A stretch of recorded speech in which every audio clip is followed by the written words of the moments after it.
Hello and welcome to Ways to Change the World. I'm Krishnan, and this is the podcast in which we talk to extraordinary people about the big ideas in their lives and the events that have helped shape them. I was supposed to talk to my guest this week a few months ago before the pandemic, but coronavirus got in the way, and I'm delighted to say we've been able to establish it over Skype. He's in Los Angeles and I'm at home in southwest London. Werner Herzog is an extraordinary teller of truth through both fact and fiction. He makes feature films and documentaries. He's a writer, a poet. He directs opera.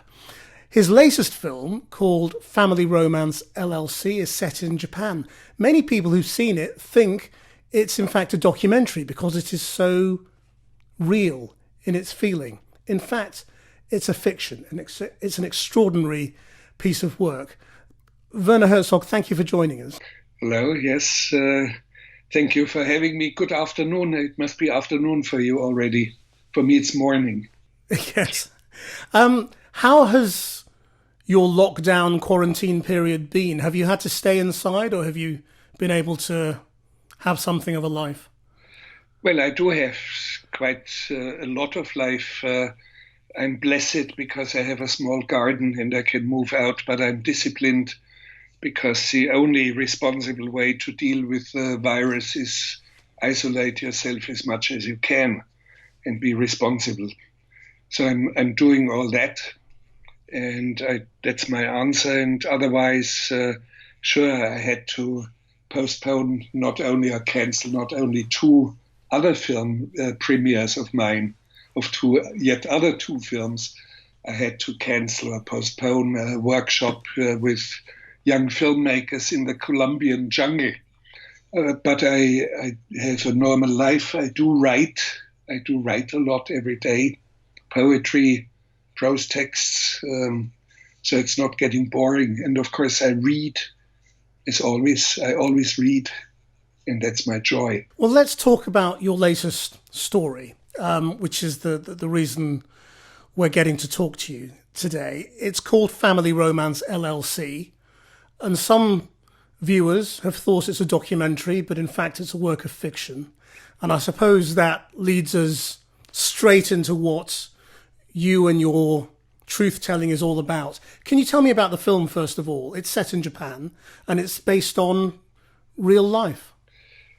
Some of it, of course, when you look at the story, when you analyze scene by scene by scene, about 85% of the story is completely my own invention. It's not taken from reality and from real events. But it is called Family Romance LLC. The LLC is important, which I added to a name of a company that really exists. The LLC points to the business of solitude, or the business of fake, the business of emotions, the business of companionship. So it's a huge event. And my film, Family Romance LLC, is basically about a young girl, 12-year-old girl, whose parents divorced when she was 1 or 2. She doesn't remember how her father looked like, and she senses a void of an absent father, and she misses her father. And because of that, her mother secretly hires an imposter from a company who approaches her, and they meet frequently, and the girl becomes more and more confident and tells him about her life and shows him her Instagram photos and all these things. But she gets very much attached. And a complication, of course, also invented by me, is that the mother also falls emotionally for the hired father, for the hired imposter. So it's a film that has to do with existential solitudes that you see a lot in aging societies. And of course, it had to be a feature film. I instantly saw it as a feature film. It came with great vehemence, and I saw it like on a screen. And just imagine if I had done a documentary, I would have been an accomplice to cheating a girl that this was her father now speaking to her. You see, you cannot do that. There are certain ethical borderlines. But this ethical question dawned on me much later when I got on the internet insults. How can you cheat a girl who believes she meets her own father? How can you do such an abomination? And you pig, and so. But they overlook that it's a feature film and that the girl is an actress and everybody is acting and it's scripted. But people do not see things in context anymore. That's one of the negative sides of the internet and the social media. They do not read enough. A sense of context gets lost. But even a primate, within 60 seconds flat, would know this is a feature film and this must be scripted. Why do you say that? Because I keep wondering how much it even gets lost, this sense of context and acknowledging that this must be an invented narrative form. When people think it must be a documentary, it's in a way a compliment, because the film is so authentic and the tone is so authentic that people believe it must be a documentary. I can give you a good example to explain about seeing things or reading things in context. I do have a lot of imposters on the internet. One of the things that came up was published letter, Werner Herzog's letter to his cleaning lady. And it's a torrent of insults on my cleaning lady, and I immediately threatened her to have her deported from the United States back to El Salvador, where she came from.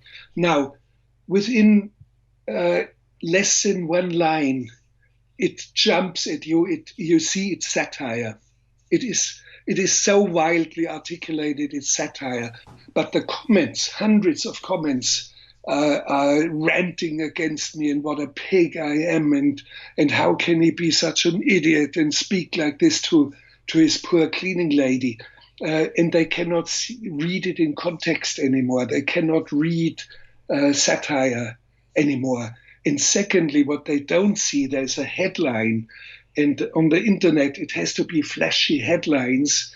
And they overlook that right under the headline, the author of this letter outs himself. It says Werner Herzog's letter to his cleaning lady by Scott something. And only number 104 of the letters or of the mails on the internet says, hey guys, have you overlooked that Werner Herzog is not the author of the letter? The author outs himself. He's under the headline, and they don't see it anymore. Why do you think people have, if you're right, lost this ability to distinguish between fact and fiction? I mean, is it because of the media that they consume? Is it because of things like scripted reality in television or reality TV, or is it that actually you're making feature films that feel like documentaries? No, not all.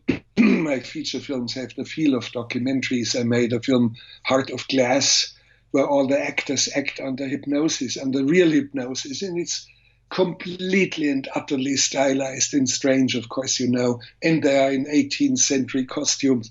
So this is not reality based; it's pure fiction. But of course, we have a lot of fake realities and fake news, but it's nothing new. If you look back in history, one of the great pharaohs, I think Tutmosis IV, has huge inscriptions on a wall about his great victory over the Hittites. From historical documents, we even have the contract, the peace treaty between the Hittites and the Egyptians. It was an inconclusive battle. Well, after the death of the Emperor Nero, many fake Neros appeared in northern Greece and in Asia Minor, claiming that they were the Emperor Nero and they had a huge entourage and the bodyguards and musicians walking ahead of them.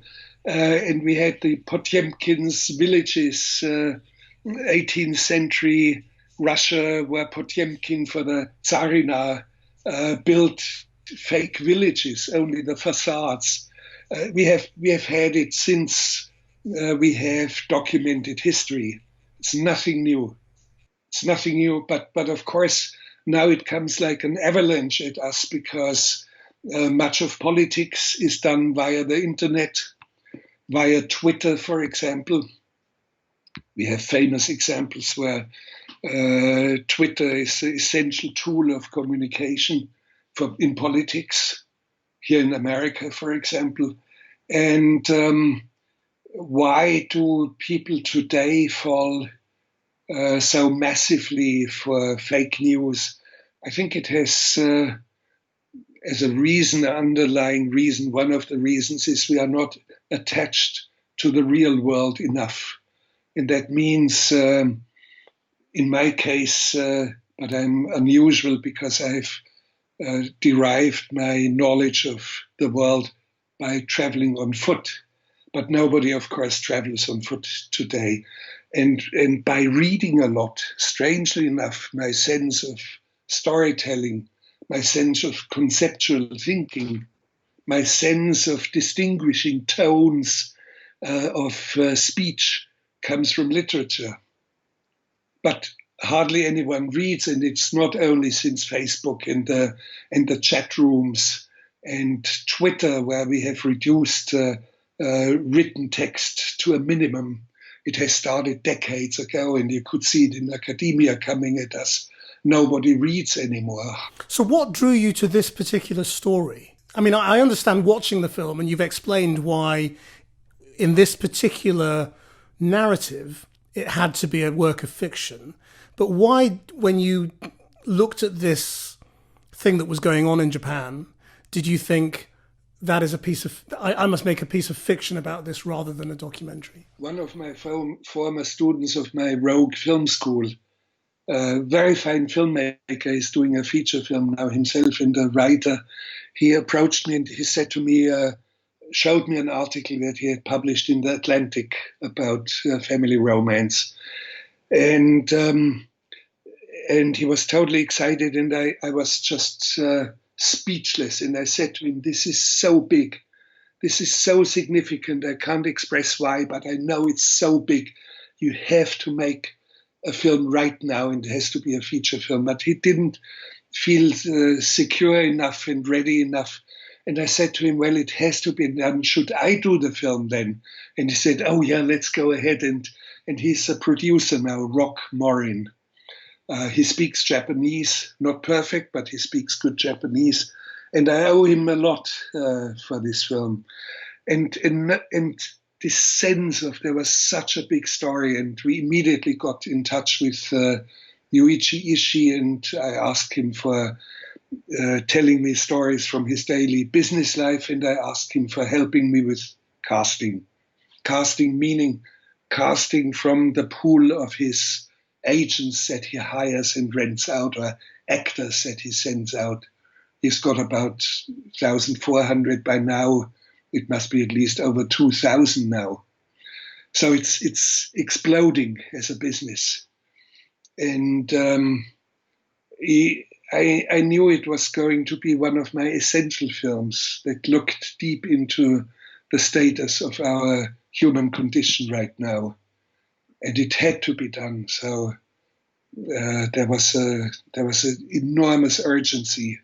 Could you explain what is ecstatic truth, which is a phrase that's come to be yours? And how does it apply to this latest It is film? a complex thing. We would need 48 hours and many examples of movies, but let me try to make it short. Sometimes in movies or in music, and I see you must be a musician, the guitars that you have on the wall, sometimes in music, it occurs to you that you seem to, listening to music, you seem to step out of your own human existence. ecstasis in Greek, in ancient Greek. You step out of your position. And you can have moments of illumination and moments of deep truth. I sometimes, not all the time, I modify facts to such a degree that they resemble truth more than reality. That's actually what I didn't say. It was actually André Gide, the French writer.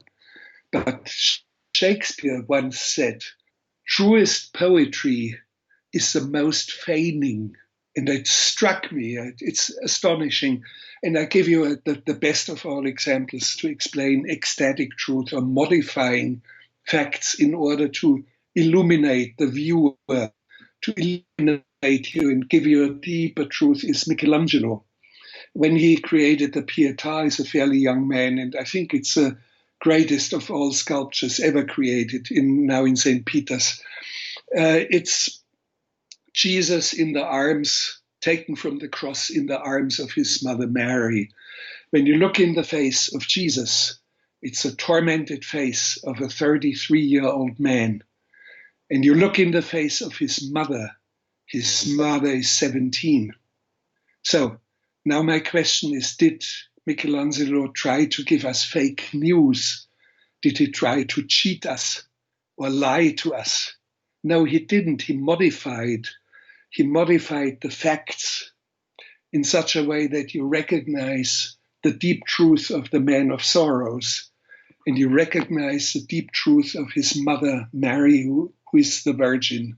If you can modify the facts to get a deeper truth, yes, how does that relate to alternative facts as modern day politicians present to us? Yes, your question is absolutely legitimate, and I immediately have to add to what I told you about Michelangelo. It's a context. It is a context in which I modify facts. It's a context of storytelling. It's a context of giving you a vision that illuminates you. In the context in politics is power, grabbing power. It is cheating your electorate into voting for you. It has an agenda of a different nature. And so you always have to look into the context. Could we rewind and go back to the beginning of your life and childhood in Germany? And to what extent do you think growing up in post-war Germany drove your desire as a young man, as a teenager, to start telling stories? I grew up in a very remote mountain as a displaced person from the war. My mother fled Munich when it was carpet bombed. I was only 2 weeks old. I was 14 days old. Everything around us destroyed and where we lived damaged. And I was under a foot of glass shards and debris in my cradle, but I was unhurt. But of course, my mother got scared and she fled into the mountains, the most remote place you could ever find. And it was a wonderful childhood, although completely isolated in this little valley, growing up among peasant kids. And when I was 11, I came back to Munich for high school, and there was something significant because it was a high school with classical bias. So I'm educated in the classics, meaning Latin and ancient Greek. So and it has, humanism has in a way formed me or informed some of my stories. It's a deep humanistic look into the deepest dark recesses of the human soul. So that has been some sort of an echo in me. But I started to get into filmmaking when I was 15 or so, out of nowhere. Not really out of nowhere, because many other significant things happened all at the same time. I started to travel on foot. When I was 15, I traveled along the border on foot of Albania. I had a dramatic religious phase, short-lived, but very dramatic. and I knew became known with my destiny. I knew I was going to be a poet, and I knew I was going to be a filmmaker. And I started to work the night shift as a welder, and during the day I was in school. So I had a clear vision that has not left me until today. I mean, you write and you direct opera and all of these things as well. But why was it film that became your main instrument? That's hard to explain because as a child, I didn't see cinema. I didn't even know that cinema existed until I was 11. And it was when a traveling projectionist passed by in this one classroom schoolhouse in Sachrang, this tiny village. Cinema didn't really impress me when I saw it as a kid, 12, 13, 14. But I saw a film, Dr. Fu Manchu, where I was the only one who noticed that a short 5-second scene where a henchman of Dr. Fu Manchu is shot out from a rock and falls through the air and does a strange kick in midair. And 10 minutes later, in another gun battle, I see the same shot again, and I recognize that little kick in midair. And I told my friends, well, they recycled a moment, and how was that done? We all believed cinema was for real, that he was really dead, but he can't have. So I started to look at cinema with different eyes. I started to look how they create suspense, how they edit a film into a narration. So by watching Dr. Fu Manchu a few times, I got some deep insight. I read in an interview with you once that you don't watch many films. You're not a film buff, and that you perhaps only watch a handful of films in a year. Is that correct? Yes, it is correct. Even today, when I have much more time to watch movie through streaming or whatever, now I do read and more than anything I'm writing at the moment. So for you, film is very much a means of communication to other people rather than an art form you enjoy in itself. It's a question that is deeper than you may believe, but I try to avoid to ask myself too much, why do I do this and for whom do I do it? I do know that there is an audience out there, although I can't name it. But it turns out now in the age of internet, and since about maybe 50 or 60 of my films now can be found and accessed via the internet, all of a sudden very young people are alarmed about what they see and they love it and they come back. I have huge amounts of mails coming in from very young kids, under 16, 14, 15, 16-year-old kids excited. They saw a film, Kaspar Hauser, The Enigma of Kaspar Hauser, made at a time where their parents were not even born. And they get excited and they form little circles of exchanging links and news. And so I know there is an audience out there, and who they are until today, pretty much unknown in the mystery.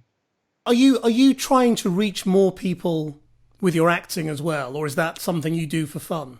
I mean, why do you act? Because the acting you've done is, I mean, there's a great range of it, but I mean, from Jack Reacher to the Star Wars TV spin-off, you're reaching a very different audience there, aren't you, to some of the people who are watching your films?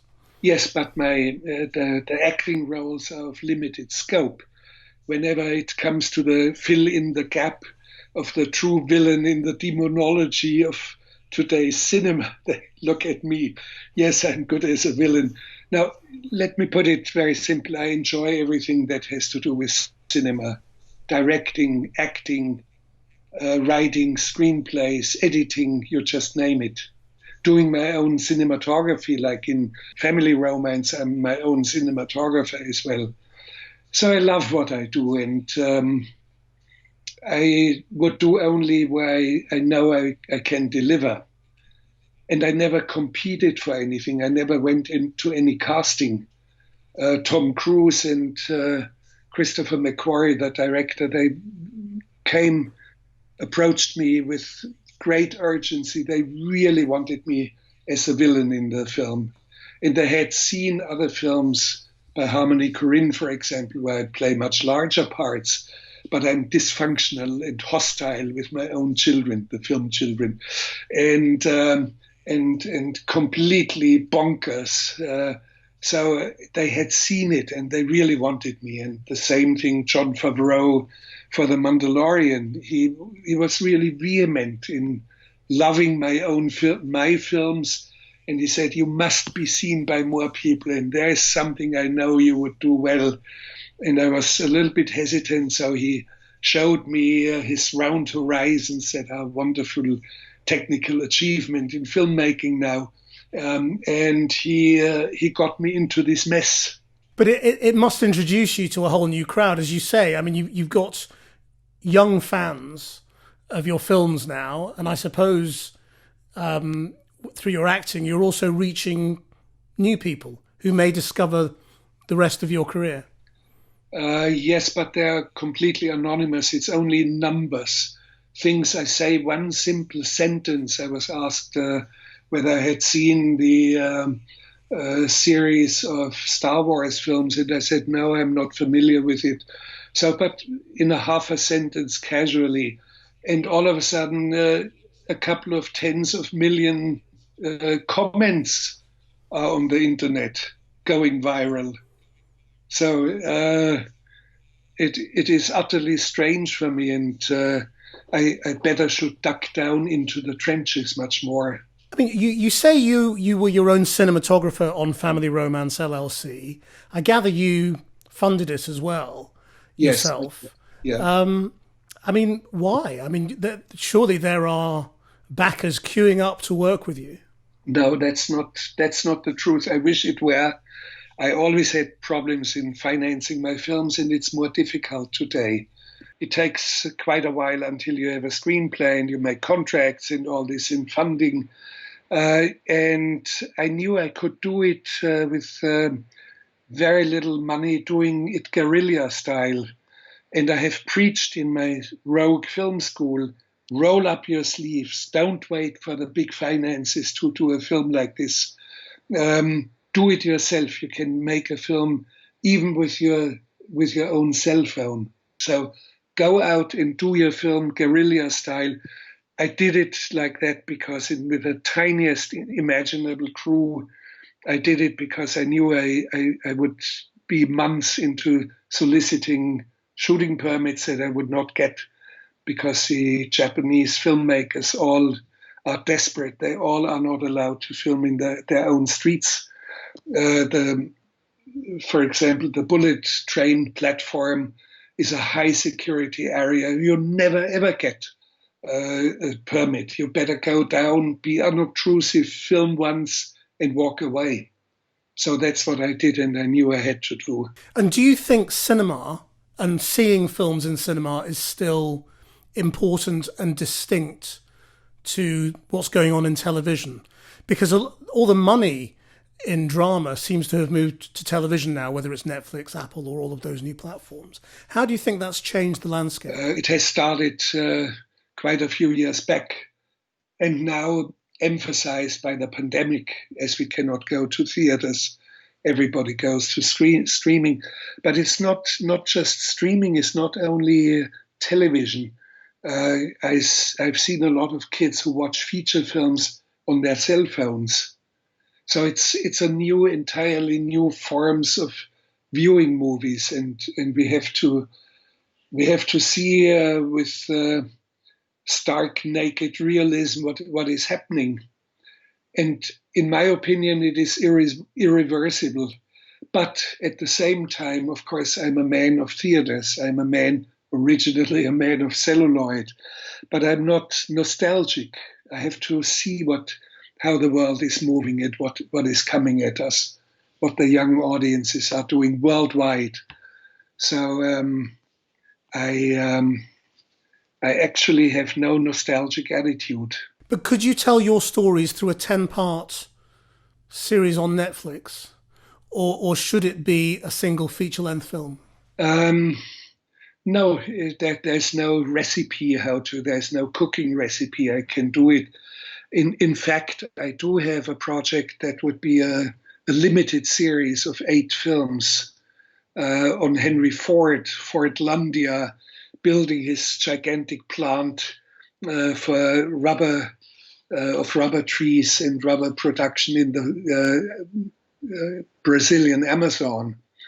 And he acquired through fraud and bribery a terrain as large as a state of Tennessee, and it all ended in disaster. So that's a big story that needs several films. But I'm not really pushing myself into new narrative forms.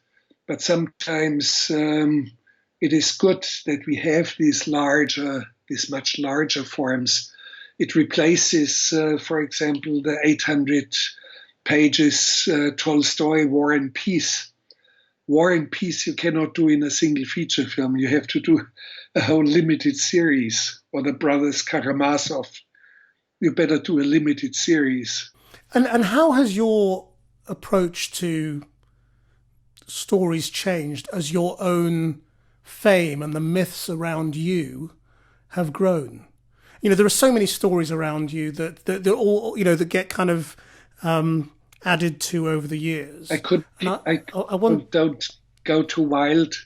I couldn't care less because I cannot influence how I'm seen outside.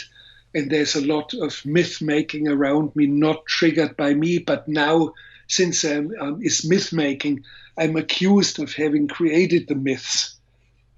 However, there were things that I've done that were unusual, which triggered people into myth-making. A filmmaker normally does not move a big steamship over a mountain in the jungle. Or a filmmaker during an interview normally doesn't get shot. So things like that.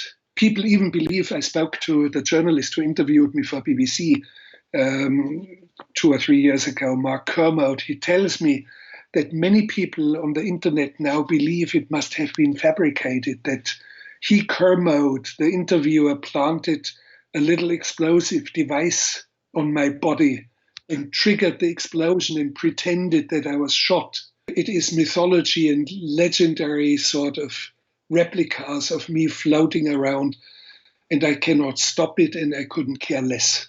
How do you define truth? Don't ask me, because in millennia of philosophy, no philosopher has been capable of pointing out what constitutes truth. Nor mathematicians can. They come fairly close to certain limited mathematical truths. Nobody has been capable, but it's an approximation. It's a path that you follow, and you sense somebody is en route, and I'm somebody who is en route. That's all there is. It's a quest. It's a quest, and it is in this quest, at some stations, the audience, or I myself sometimes, have moments of deep illuminations. We have moments of where we get a sense what might be the truth. But it's okay that we never will know. But why is the truth important? Why is the truth worth seeking? It is innate. It is innate into the human existence. And that's why religion is trying it. And of course, in the Catholic faith, the certitude of faith in truth. Of course, I contest it because I had a religious faith, and I can make my own assessment. But it's innate. It's some quest in us, and it distinguishes us from the cow in the field. Because I want to ask you about your Minnesota Declaration, which began with, by dint of declaration, the so-called cinema verite is devoid of verite. It reaches a merely superficial truth, the truth of accountants. Yes, well, that's a harsh why did you want to say that? Well, I wanted to say it because on television, day in, day out, you see so-called cinema verite, all fact-oriented. dusting out of my ears by now, and claiming that the filmmaker has to be only a fly on the wall and never interfere.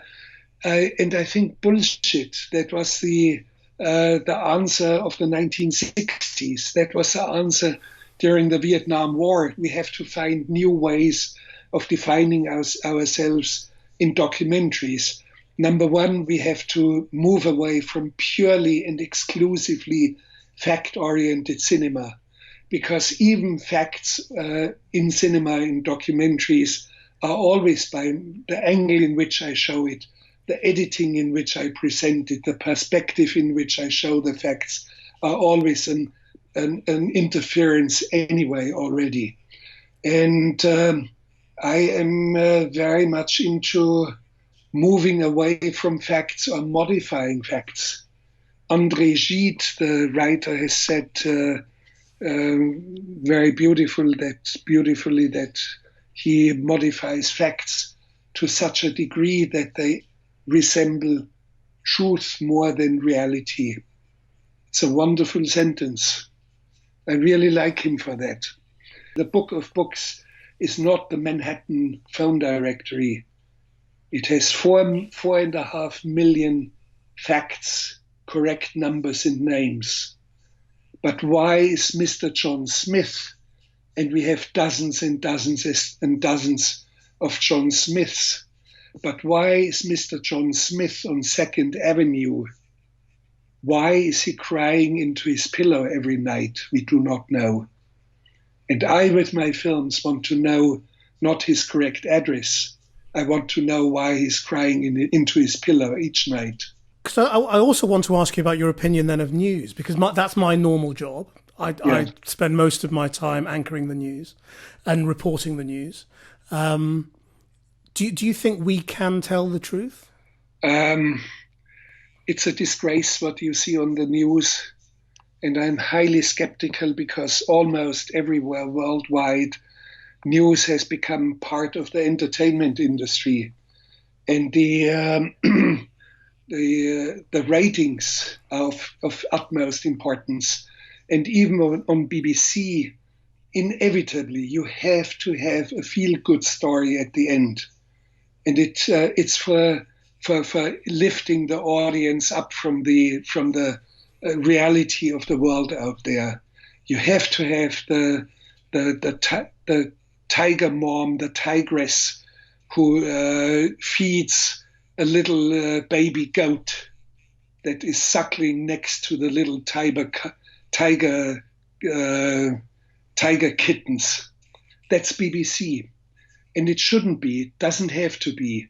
And of course, it is a perspective. It is a Western perspective. I do not like, for example, what you see in Western media, the demonization of Russia. I think it's a big mistake, but it's as if it was pervading everything. And it's a big, big mistake of the media and our perceptions. And so I do not trust the media. I try to get additional news by digging deep into the internet, by reading the real full speech text of a speech of somebody, and try to find my own assessment. And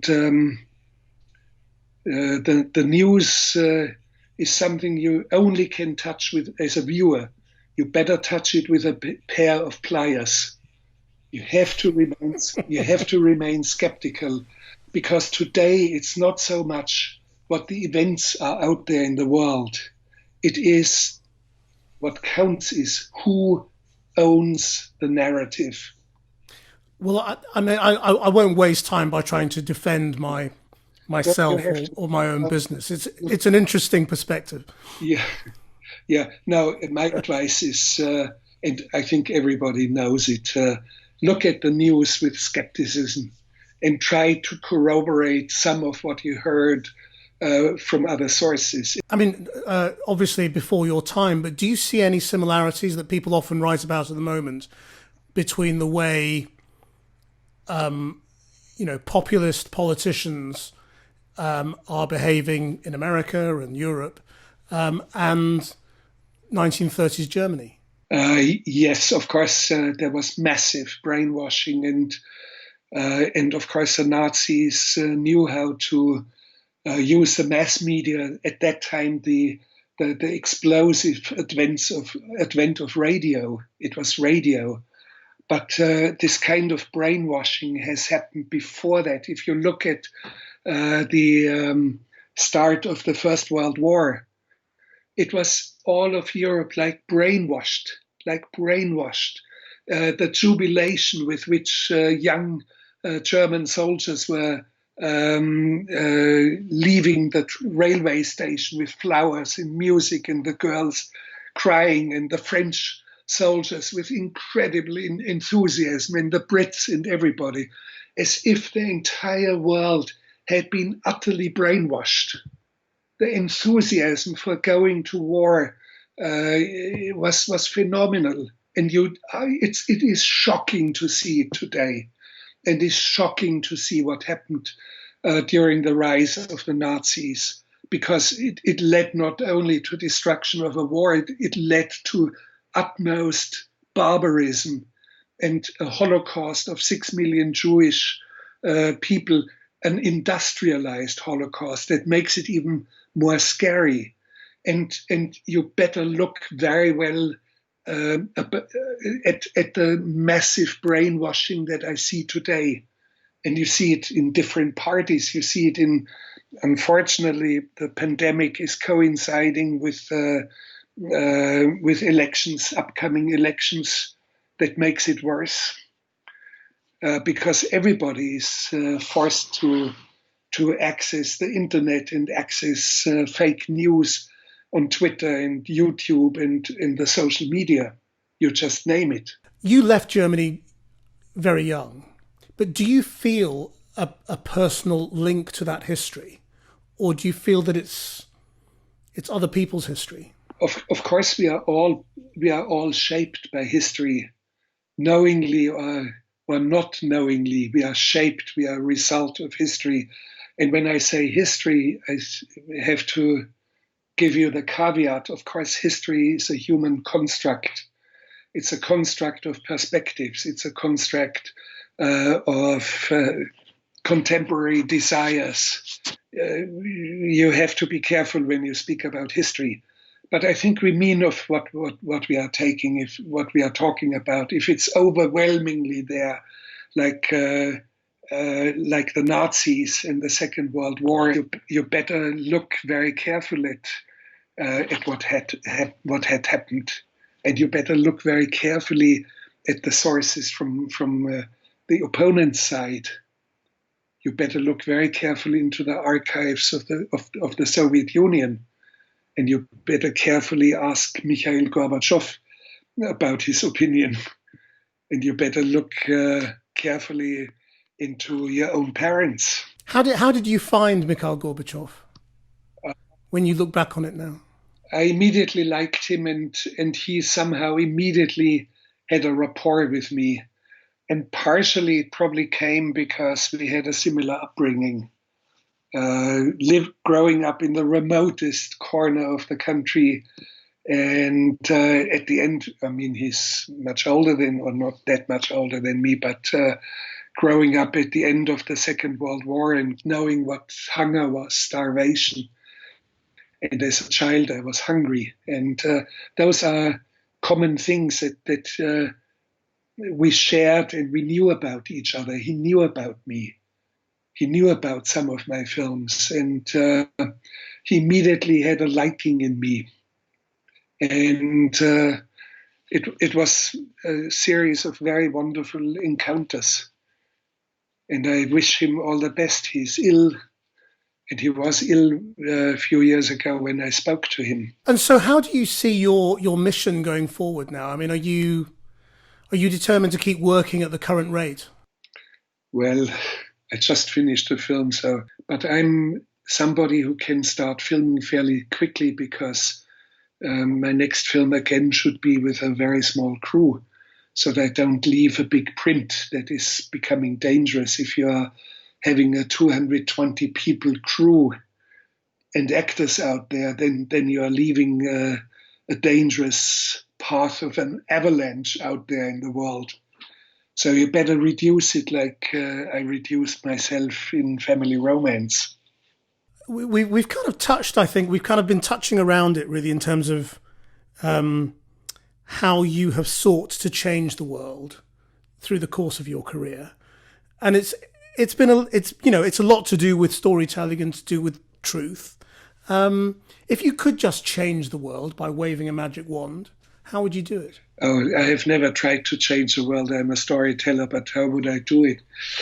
That's a difficult question. I couldn't really change it, but I can answer it with reformer Martin Luther. He was asked, what would you do if the world disappeared tomorrow, if the world went under tomorrow? And he said, today I would plant an apple tree. So it doesn't change the world. It just makes an apple tree growing. Changing the world, I don't know. Instead of planting an apple tree, I better would shoot a movie.